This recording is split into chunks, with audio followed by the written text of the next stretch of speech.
Fran Townsend was Homeland Security Advisor to President George W. Bush. He is now Senior National Security Analyst for CBS News, and Paul Viollis is our law enforcement analyst.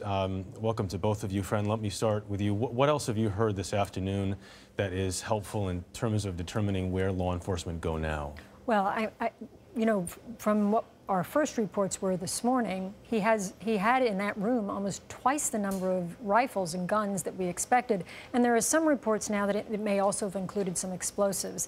Look, what we guessed this morning is for sure now how well planned this was and how well armed it was. And again, look, he had enough armaments in there to have killed 2 or 3 times the number of people he killed.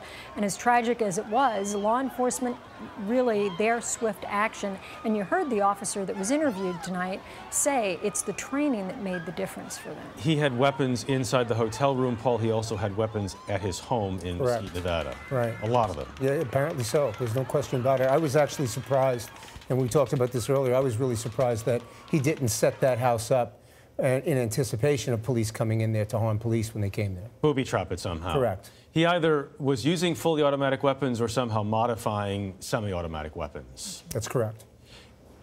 When you hear about the stockpile that he had both inside the hotel and at home, what as a law enforcement officer, what are you looking for now or next? Where he got them.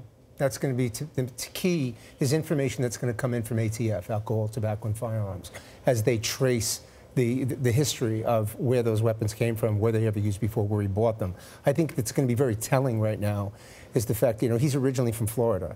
And in Florida, you can go just about anywhere to gun shows. You know this, right, Fran? I mean, you can go anywhere and buy pretty much whatever you want.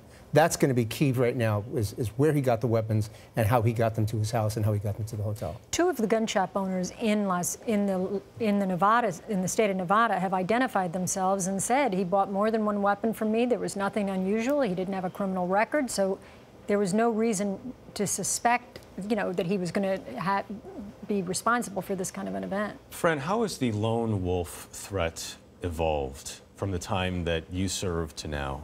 Well, 1, they're more prevalent, right? 2, we've found not only in this case where you see taking a traditional firearm to launch a lone wolf attack, but more often now we see people take everyday items, a knife, a car, and use that to launch something that's ubiquitous, right, and very difficult to stop somebody from getting their hands on.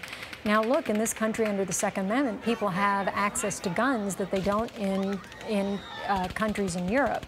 But that now that allows them, the lethality is much greater.